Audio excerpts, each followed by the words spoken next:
Hello students, good morning all of you.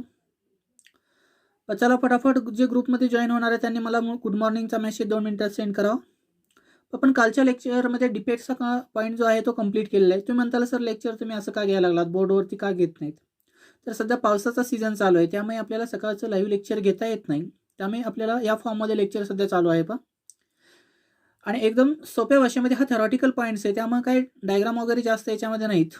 त्यामुळे असं जर लेक्चर असेल तर तुम्हाला समजेल असं मला वाटतं. जे ग्रुपमध्ये नवीन असतील त्यांनी ग्रुपला जॉईन करावे, सबस्क्राईब करावे, मित्रांमध्ये शेअर करावे व कमेंट्स आणि लाईक्स तुमच्या महत्त्वाच्या आहेत. जेवढ्या कमेंट्स आणि लाईक्स असतील तेवढे तुम्हाला चांगल्या प्रकारचे व्हिडिओ बनवले जातील आणि तुमच्या मित्रमैत्रिणींमध्ये तुम्ही तो व्हिडिओ इझिली शेअर करू शकता. जेवढे शेअर्स किंवा सबस्क्रायबर वाढतील तेवढ्या चांगल्या प्रकारचे तुम्हाला व्हिडिओ दररोज नवनवीन व्हिडिओ पाहायला भेटतील. आपण क्लास 12 मध्ये केमिस्ट्री पार्ट 1 मधला सॉलिड स्टेट टॉपिक मधल्या आज लेक्चर नंबर 13 मध्ये इलेक्ट्रिकल प्रॉपर्टीज ऑफ सॉलिडचा स्टडी करणार आहोत. त्याच्या अगोदर असं सांगावं असं वाटतं की सॉलिडच्या ज्या प्रॉपर्टी आहेत त्या जनरली दोन प्रकारच्या असतात पहा. एक असते इलेक्ट्रिकल प्रॉपर्टी आणि दुसरी असते मॅग्नेटिक प्रॉपर्टी. इलेक्ट्रिकल प्रॉपर्टीमध्ये आपण इलेक्ट्रिकल कंडक्टिव्हिटीचा स्टडी करत असतो आणि मॅग्नेटिक प्रॉपर्टीमध्ये आपण त्या सबस्टन्सचं मॅग्नेटिक बिहेवियर हे आयडेंटिफाय करत असतो. मग आता नेमकं इलेक्ट्रिकल कंडक्टिव्हिटी आहे म्हणजे काय असतं? The ability of a substance to conduct the electricity are called as electrical conductivity. की एखाद्या सबस्टन्सकडे अशी एक क्षमता असते की ज्याच्यामध्ये इलेक्ट्रिसिटी कंडक्ट करतो, त्याला आपण इलेक्ट्रिकल कंडक्टिव्ह म्हणतो. किंवा पुस्तकी भाषेत जर सांगायचं म्हटलं तर it is a reciprocal of resistivity of the material. It is also called as electrical conductivity. मग तुम्ही म्हणताल सर इलेक्ट्रिकल इन्सुलेटर आणि सेमीकंडक्टर मधला डिफरन्स काय आहे? असा एक सबस्टन्स असतो की ज्याच्यामधनं इलेक्ट्रिसिटी ही कंडक्ट केली जात नाही, त्याला आपण इन्सुलेटर असं म्हणत असतो. Means a substance which do not conduct the electricity are called as insulators. Then what is means by the semiconductor? मग सेमीकंडक्टर कशाला म्हणू शकता? A substance which lies the properties in between the insulators and conductors are called as a semiconductor. की ज्या सबस्टन्सच्या property ह्या insulator आणि कंडक्टरच्या मध्ये असतात त्याला आपण जनरली काय म्हणत असतो? सेमीकंडक्टर्स. आलं लक्षात? ओके. आता नेक्स्ट तुम्हाला दिसतंय स्क्रीनवरती, तुम्ही बघू शकता.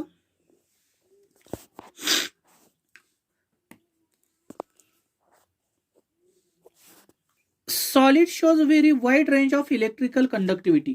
की सॉलिड सबस्टन्स जे आहेत ते वेगळ्या प्रकारची इलेक्ट्रिकल कंडक्टिव्हिटी शो करत असतात.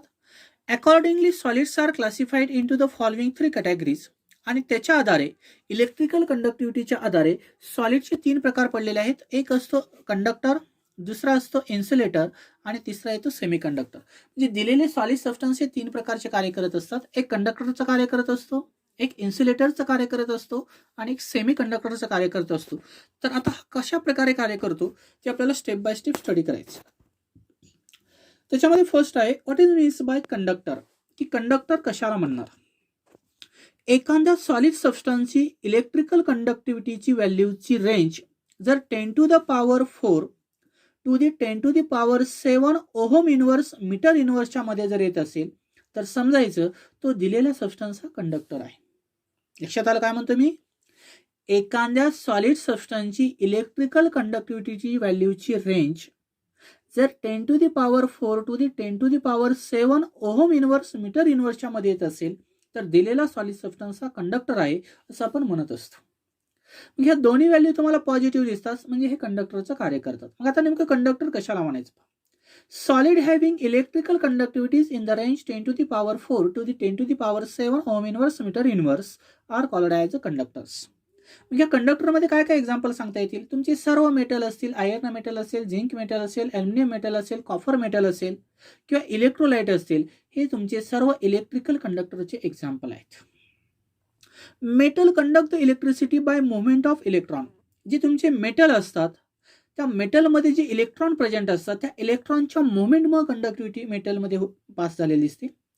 जे मेटलमध्ये जे मोबाईल इलेक्ट्रॉन प्रेझेंट असतात त्याच्यामुळे ते गुड कंडक्टर ऑफ इलेक्ट्रिसिटीचं कार्य करत असतो. But electrolytes conduct the electricity bye movement of ion. पण इलेक्ट्रोलाइटमध्ये जे आयन असतात त्या आयनच्या मुवमेंटमुळे इलेक्ट्रिसिटी तो कंडक्ट करत असतो. आणि मेटलमध्ये जे इलेक्ट्रॉन असतात त्या इलेक्ट्रॉनच्या मुवमेंटमुळे मेटल हे इलेक्ट्रिसिटी कंडक्ट करत असतात. राहील लक्षात डिफरन्स? मेटलमध्ये कशामुळे? की मेटलमध्ये मोबाईल इलेक्ट्रॉन असतात आणि त्या मोबाईल इलेक्ट्रॉनच्या मुवमेंटमुळे ती इलेक्ट्रिसिटी कॅरी करत असतात. जसं इलेक्ट्रोलाइट्समध्ये किंवा आयोनिक सॉलिडमध्ये जर आपण पाहिलं तर आयन्स प्रेझेंट असतात आणि आयनच्या मुवमेंट्समुळे ते इलेक्ट्रोलाइट काय करत असतात, इलेक्ट्रिसिटी कंडक्ट करत असतात. मग आता त्याच्यानंतर आपल्याला पाहिजे व्हॉट इज द इन्सुलेटर. आता इन्सुलेटर कशाला म्हणायचं पहा, स्क्रीनवरती दिसते तुम्हाला. दिलेल्या सॉलिड सबस्टन्सच्या इलेक्ट्रिकल कंडक्टिव्हिटीची व्हॅल्यूची रेंज जर 10 to the power -20 to the 10 to the power -10 ohm inverse metre इनव्हर्सच्या मध्ये जर येत असेल तर आपण ओळखू शकतो की दिलेला सबस्टन्स हा इन्सुलेटर आहे. दिलेल्या सॉलिड सबस्टन्सच्या इलेक्ट्रिकल कंडक्टिव्हिटीची value -20 to the -10 10 to the power -20 to the 10 to the power -10 ohm per metre इनव्हर्सच्या मध्ये येत असेल तर समजायचं तो सबस्टन्स हा इन्सुलेटरचं कार्य करतो. मग तुम्ही डेफिनेशन लिहू शकता. Solid having the low electrical conductivities in the range 10 to the power -20 to the 10 to the power -10 ohm inverse meter inverse are called as insulator. काय एक्झाम्पल सांगता येतील याच्यामध्ये? Most of the non metals and molecular solids are the example of insulator. की तुमचे जेवढे काय molecular solid असतील किंवा जे नॉन मेटल असेल जसे की वूड असेल, रबर असेल, हे मॉलिक्युलर सॉलिड आले. नॉन मेटल तुमचा कार्बन असेल, आयर्न असेल, ऑक्सिजन असेल, हे कशाचे एक्झाम्पल आहेत? इन्सुलेटरचे एक्झाम्पल आहेत. आणि याच्यामध्ये इलेक्ट्रिकल कंडक्टिव्हिटीची व्हॅल्यू ही दोन्हीची कशी असते? मायनसच्या रेंजमध्ये असते आणि त्याचं युनिट आहे ओहम पर मीटर किंवा ओहम इनव्हर्स मीटर इनव्हर्स. त्यानंतर तिसरा घटक आहे what is means bye semi conductor. Semi conductor कशाला म्हणायचं? दिलेल्या सॉलिड सबस्टन्सच्या इलेक्ट्रिकल कंडक्टिव्हिटी व्हॅल्यूची रेंज जर 10 to the power -6 to the 10 to the power +4 ohm inverse metre इनव्हर्सच्या मध्ये जर येत असेल तर समजायचं दिलेला सबस्टन्स हा सेमी कंडक्टर आहे. राय लक्षात की सॉलिड सबस्टन्सची इलेक्ट्रिकल कंडक्टिव्हिटीची व्हॅल्यूची रेंज -6 to +4 याच्यामध्ये जर असेल तर समजायचं तो सेमी कंडक्टरचं कार्य करतो. काय डेफिनेशन करणार पहा. Solid having the electrical conductivities in the range 10 to the power -6 to the 10 to the power +4 ohm inverse meter inverse are called as semiconductor. This range is intermediate between the conductors and insulator. ही जी range आहे इथं minus आहे, एक plus आहे. Insulator मध्ये minus असते, conductor मध्ये प्लस असते. ही जी रेंज आहे इलेक्ट्रिकल कंडक्टिव्हिटी व्हॅल्यूची ती कंडक्टर आणि इन्सुलेटरच्या मध्ये येते. म्हणून याच्यामध्ये सिलेक्टिव्ह एक्झाम्पल जर पाहिलं तर कंडक्टरमध्ये सर्व मेटल येतात, इन्सुलेटरमध्ये सर्व नॉन मेटल येतात.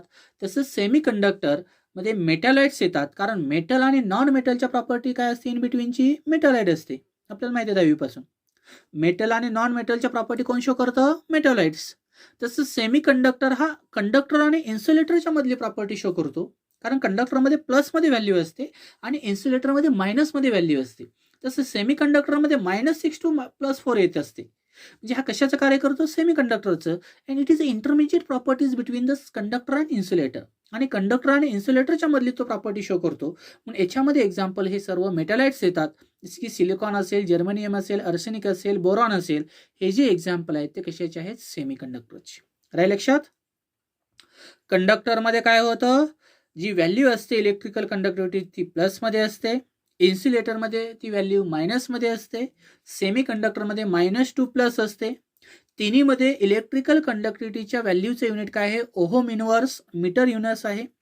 कंडक्टरमध्ये सर्व मेटल हे त्याचे एक्झाम्पल येतात, इन्सुलेटरमध्ये सर्व नॉन मेटल हे त्याचे एक्झाम्पल येतात आणि सेमी कंडक्टरमध्ये सर्व मेटलाइट हे कशाचे एक्झाम्पल येतात? तुमचे सेमी कंडक्टरचे. मग तुम्ही मेटलचे 2 एक्झाम्पल सांगू शकता, ॲल्युमिनियम आणि कॉपर. नॉन मेटलचे 2 एक्झाम्पल सांगू शकता, वूड, रबर, कार्बन, आयर्न नाही, फ्लोरीन. सेमी कंडक्टर्स तुम्ही 2 एक्झाम्पल सांगू शकता, सिलिकॉन, जर्मेनियम आणि आर्सेनिक. ओके.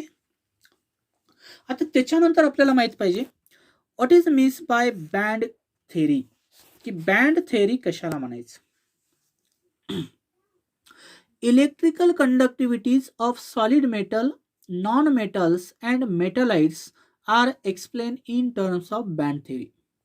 की एखाद्या मेटलची, नॉन मेटलची आणि मेटलाइटची इलेक्ट्रिकल कंडक्टिव्हिटीचा जर आपल्याला डीपली स्टडी करायचा असेल तर तो स्टडी आपण बँड थेरीच्या आधारे करत असतो. म्हणजे दिलेला सबस्टन्स हा कंडक्टर आहे का, इन्सुलेटर आहे का, सेमी कंडक्टर आहे, हे चेक करण्यासाठी आपण बँड थेरीचा यूज करत असतो. मग आता नेमकं बँड कशाला म्हणायचं? A band is made up of closely spaced electronic energy level. Means A closely spaced electronic energy level, such band are called energy levels are called as band.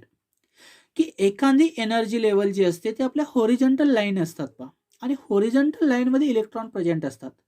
या horizontal लाईनला आपण इलेक्ट्रॉनिक एनर्जी लेवल म्हणतो. आणि ह्या horizontal line जर एकमेकाच्या close असतील, म्हणजे ती इलेक्ट्रॉनिक एनर्जी लेवल जर एकदम क्लोजली स्पेस्ड असेल, तर त्याला आपण बँड म्हणत असतो. समजा माझ्याकडे 6 रेषा मी बोर्डवरती ओढलेल्या आहेत, आणि प्रत्येक 6 रेषामध्ये आपले 3-3 इलेक्ट्रॉन आहेत, म्हणजे सायंत्रिक 18 इलेक्ट्रॉन्स आहेत. पण त्याच 6 रेषा जर एकमेकाला चिटकून असतील, तर याला म्हणतो आपण closely spaced electronic energy level. त्या 6 रेषापैकी 2 रेषा एकत्र जर आपण चौकोनी बॉक्स तयार केला, तर तिथं बँड तयार होतो पहा, हे लक्षात राहू द्या. Band formation can be correlated to the formation of molecular orbital by interaction of atomic orbital. मग प्रॅक्टिकली हा बँड कसा तयार होत असेल? ज्यावेळेस मॉलिक्युलर ऑर्बिटलची रिॲक्शन इंटरॅक्शन हे ॲटॉमिक ऑर्बिटल सोबत होतं, त्यावेळेस त्याचं को रिलेशन होतं आणि त्याच्यापासून बँड फॉर्म होतो. Means atomic orbital are interact with molecular orbital and it is correlated to form the bands. की ॲटॉमिक आणि मॉलिक्युलर ऑर्बिटलचं को रिलेशन झाल्यानंतर किंवा इंटरॅक्शन झाल्यानंतर जो फॉर्मेशन होतं, ती फॉर्मेशन म्हणजे बँडचं फॉर्मेशन असतं. आलं लक्षात? Okay. According to molecular orbital theory, interaction of atomic orbital of combining atom result in the formation of equal number of molecular orbital which spread over the entire molecule. की molecular orbital थेअरीच्या आधारे जर आपण पाहिलं, तर atomic ऑर्बिटलचं interaction molecular orbital सोबत होत असताना equal नंबरमध्ये दोन्ही ऑर्बिटल एकमेकांसोबत काय होत असतात? ओव्हरलॅप होत असतात. जसं की वरती क्वेश्चन दिलेला आहे पहा तुम्हाला. How many molecular orbitals are formed by interaction of 2 atomic orbital. जर 2 ॲटॉमिक ऑर्बिटल जर एकमेकांसोबत इंटरॅक्ट झाले, तर त्याच्यापासून 2च मॉलिक्युलर ऑर्बिटल तयार होतात, हे लक्षात राहू द्या. If 2 atomic orbitals are interact with each other, there is a formation of 2 molecular orbitals. Similar to this interaction of energy levels of electrons in the closely spaced constituent atom in solid result in the formation of bands. की जे interaction असणार आहे energy level of electron मधलं, यांच्यामध्ये closely spaced जे constituent atom आहे solid मधले, हे काय करत असतात? बॉन्ड फॉर्म करत असतात. Band theory consider the formation of 2 types of band. Band थेअरीच्या आधारे आपल्याला 2 प्रकारचे बँड माहित आहेत. की जनरली बँड जर पाहिले तर 2 प्रकारचे बँड असतात पहा. एक असतो कंडक्शन बँड आणि दुसरा असतो व्हॅलन्स बँड. आणि त्याच्यानंतर बँड गॅप कशाला म्हणायचं हे देखील आपल्याला पॉईंट्समध्ये स्टडी करायचं. पण याच्यामध्ये एक गोष्ट मला माहिती झाली पहा. काय माहिती झालं? की 2 ॲटॉमिक ऑर्बिटलचे इंटरॅक्शन झाल्यानंतर 2 मॉलिक्युलर ऑर्बिटल तयार होत असतात. हे आपण मॉलिक्युलर ऑर्बिटल थेअरीच्या आधारे सांगत असतो. आणि याच्यामध्ये इंटरॅक्शन झाल्यानंतर जे क्लोजली पेस्ड कन्स्टिट्यूएंट ॲटम आहेत सॉलिडमधले, ते काय करत असतात? बँड फॉर्म करत असतात. म्हणून बँड थेअरीच्या आधारे जर पाहिलं, तर आपल्याकडे 2 प्रकारचे बँड असतात इलेक्ट्रिकल कंडक्टिव्हिटी मेजर करण्यासाठी. एक असतो कंडक्शन बँड आणि दुसरा असतो व्हॅलन्स बँड. त्याच कंडक्शन आणि व्हॅलन्स बँड बरोबर आपल्याला बँड गॅप कशाला म्हणायचं ते देखील याच्यामध्ये स्टडी करायचं आहे. मग आता नेमकं पहा, याच्यामध्ये कंडक्शन बँड कशाला म्हणायचं ते आपल्याला सुरुवातीला पाहिजे. The highest energy band containing electrons in the conduction band. की तुमचा जो कंडक्शन बँड आहे, this conduction bands are present at the higher energy level. की कंडक्शन बँड हा हायर एनर्जी लेवलला म्हणजे वरच्या साईडला प्रेझेंट असतो आणि त्या लेवलमध्ये इलेक्ट्रॉन्स असतात. It is formed by the interaction of the outermost energy level of closely spaced atom in solids. हा कशामुळे फॉर्म होतो? Interaction of the outermost energy level of closely spaced atom in solid. की सॉलिडमधले जे outermost इलेक्ट्रॉनचे interaction होतं, त्याच्यापासून जो बँड ऑब्टेन होणार आहे तो बँड म्हणजे कंडक्शन बँड असतो आणि तो हायर एनर्जीमध्ये प्रेझेंट असतो. Conduction band may be partially occupied और वॅकंट. आणि जो काय कंडक्शन बँड असणार आहे सबस्टन्स मधला, तो एकतर पार्शियली फिल्ड असतो इलेक्ट्रॉननी किंवा तो एम्प्टी असतो. कम्प्लिटली फिल्ड हा कधीच नसतो, फक्त तो कंडक्टरमध्ये तो कम्प्लिटली फिल्ड असतो. Electron in conduction band are mobiles and delocalised over the entire solid. आणि कंडक्शन बँडमधले जे इलेक्ट्रॉन असतात ते मोबाईल किंवा डिलोकलाइज्ड असतात सॉलिडमध्ये. त्यामुळे it is a good conductor of electricity. आणि ते good conductor of electricity show करत असतात, जसं की ते दाखवलेलं आहे. The conduct the electricity when electrical potential is applied. आणि त्याच कंडक्शन बँडमध्ये जे डिलोकलाइज्ड किंवा मोबाईल इलेक्ट्रॉन असतात, त्याला जर आपण इलेक्ट्रिकल पोटेन्शियल अप्लाय केला, तर त्याच्यामधनं इलेक्ट्रिसिटी कंडक्ट केली जाते. राहिलं लक्षात. आणि कंडक्शन बँड मधले जे इलेक्ट्रॉन असतात ते कसे असतात, फ्री इलेक्ट्रॉन असतात आणि ते हायर एनर्जीमध्ये तो कंडक्शन बँड हा प्रेझेंट असतो. राहिलं लक्षात. तसं व्हॅलन्स बँड जर आपल्याला पाहायचं म्हटलं तर व्हॅलन्स बँडमध्ये काय सांगू शकतो पहा, the band having the lower energy than the conduction band is the valence band. की ज्या बँडची एनर्जी ही कंडक्शन बँडपेक्षा लो असते त्या बँडला आपण व्हॅलन्स बँड असं म्हणत असतो. म्हणजे कंडक्शन बँडमध्ये एनर्जी हायर असते, हायर एनर्जीमध्ये प्रेझेंट असतो आणि व्हॅलन्स बँडची एनर्जी ही लोअर असते, म्हणजे तो लोअर एनर्जीमध्ये प्रेझेंट असतो. कंडक्शन बँडमध्ये इलेक्ट्रॉन्स हे फ्री असतात आणि व्हॅलन्स बँडमधले जे इलेक्ट्रॉन असतात ते फ्री नसतात मूव्ह होण्यासाठी. Means electron in valence band are not free to move because they are tightly bound to the respective nuclei. की त्याच्या शेजार जो ॲटम मधला जो न्यूक्लिया असतो त्या न्यूक्लियासोबत व्हॅलन्स बँडमधले जे इलेक्ट्रॉन आहेत ते अट्रॅक्ट झालेले असतात, म्हणजे टाईटली बाइंडिंग झालेले असतात. त्यामुळे त्याच्यामधले जे इलेक्ट्रॉन्स आहेत ते फ्री नसतात. कशामधले, व्हॅलन्स बँडमधले. तसं कंडक्शन बँड आणि ॲटम ऑफ न्यूक्लियामधलं डिस्टन्स हे लार्ज असल्यामुळे व्हॅलन्स बँडमधले इलेक्ट्रॉन फ्री असतात आणि ते हायर एनर्जीमध्ये येतात कंडक्शन बँडमधले. तसं व्हॅलन्स बँडमध्ये जर पाहिलं तर व्हॅलन्स बँडमधले इलेक्ट्रॉन हे लोअर एनर्जीमध्ये येतात आणि ते कसे असतात, फ्री नसतात. हे लक्षात राहू दे. मग आता बँड गॅप कशाला म्हणायचं, what is means by band gap. आपल्याला दोन प्रकारचे बँड माहीत झाले, एक कंडक्शन बँड आणि दुसरा व्हॅलन्स बँड. बरोबर. कंडक्शन बँड काय सांगतो, conduction bands are present at a higher energy level, valence band are present at a lower energy level. In conduction bands, electrons are free to move. In valence bands, electrons are not free to move. मग आता band gap कशाला म्हणायचं. The energy difference between valence band and conduction band are called as band gap. की खालच्या साईडला समजा इथं valence band आहे आणि याच अंतरावर इथं तुमचा कंडक्शन बँड आहे. व्हॅलन्स बँड पासून कंडक्शन बँड मधलं जे डिस्टन्स असणार आहे याला आपण काय म्हणणार आहोत, बँड गॅप.